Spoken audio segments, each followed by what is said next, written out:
thing, so I can't tell how loud I really am. All right, louder, got it. So imagine living right now in 2015 and not knowing anything about the internet, being exposed for the first time to maybe FaceTime, where you get to see a family member, your own daughter, they moved away 10 years ago and you haven't seen for all that time. Seeing for the first time your grandchild and seeing their personality, they have that same sassiness your daughter had when she was that age. That communication of really understanding what the internet is for the first time, that's what's happening across the world right now. Another example is being able to access for the first time Google Maps, seeing satellite views of things in your own country, seeing satellite views of faraway things like the Eiffel Tower, or seeing the pyramids in Egypt for the first time ever through Google Maps. You're like, wow, I never thought I would be able to see that with my own eyes, and all of a sudden the internet allows you to have that capability. And it's actually something quite surprising that with all this technology we have around us, there are countries out here today at 2015 that are experiencing internet for the first time. Countries, people out there in the world that still have never seen the power of it, never experienced the whole effect of it, how it could affect your life, how it could really empower you. And I'm part of this great nonprofit that's bringing the internet to people that don't have access to it. I'm going to go ahead and set the slides now and tell you a little bit about it. So, as part of this open source project, it's all based on PHP, and we really have a focus where it's about teamwork, it's about technology, it's about helping people and impacting the life of others, really helping society move forward and making that impact. Our current test country is Cuba, that's where my parents are from, and from Miami really isn't that far from Cuba, so it's a perfect example.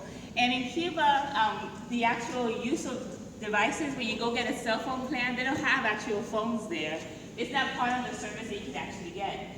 So, I only have 10 slides, so I have half the time. You go ahead.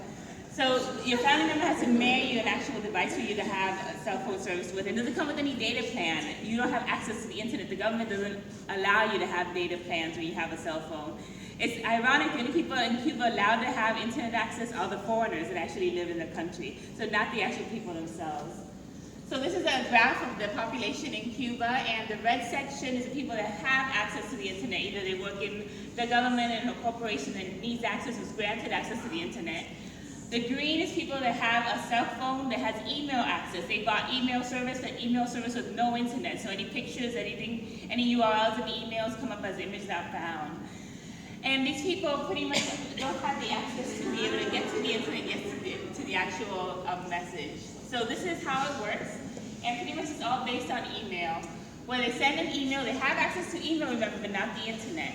So we built this big service that pretty much allows automatic receiving of email requests that say what on the internet you want. And automatically, in real time, we scrape the website of what you're looking for, put it in a response email, and send it back to you. So all of a sudden, through email, which is all you have access to, you're able to see this information for the first time. So pretty much, these are the services that you can see. We have an online store similar to Craigslist. You say, hey, I want to sell my old TV, and people can see what's selling and buying in the area. They get to see Google Maps, encyclopedia, pretty much from Wikipedia, you can search for anything and send it back to you. Translation, send a document, send it back to you in the language of your choice. And right now, we've been live for 2 years, and we have 22,000 people in Cuba using this service. It's the only way they can get to the internet through our nonprofit. The nonprofit is called Apretaste, and Apretaste is a slang in Cuba that really means, you made it. You actually have made an impact, so it's a great name for the organization. We had an episode of 60 Minutes that featured us as one of the technology empowering organizations in the country. We've been on different radio stations and TV.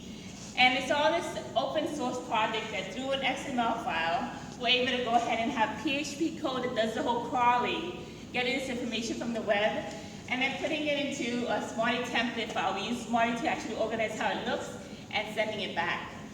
All the different pieces that actually makes this work is already programmed for you. So as the open source community gets bigger and bigger, people are developing just this red piece. That's the fill in the blank. What part of the internet do you want to add to the system? What extra features do you want to add to the platform? And we pretty much have all these things that are already built into the system, so you're just adding one component and seeing how it works. So on the left side is all the things that we're looking for our open source community to build for us. We want to add social news, having an actual Reddit, integration, having integration to newspaper, web publishing, so that when WordPress blogs, it would actually go out to people in those countries. Being able to see a TV guide, all this information that people could build and actually get it out to a greater audience, people that didn't have access to this information before. And our goals are simple. We have the same 4 goals.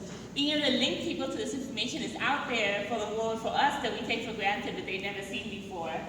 The second goal is to save time and acquire this information. A lot of times people have to travel miles and miles to get to all this data. Discover opportunities. Once you see all this data, you can look things up on the internet. You know, right now today, when I get a business idea, I look it up, see who's doing it out there, how are they doing, what features are they offering, is this something that I can do? So that research really helps me have entrepreneur ideas, and we want to grant that to people. It's just about changing the lives and empowering people. So if you're interested in the GitHub project, just look for Apretaste on GitHub. We're looking for people to fork it and actually add their own contribution, see what other features of the internet we give to these people in underdeveloped countries, and really let them see what's out there on the internet that they've been missing all along, and empower them and let them go from a poverty country to actually being successful and building stuff all on their own to actually change their lives. So join us. Thank you.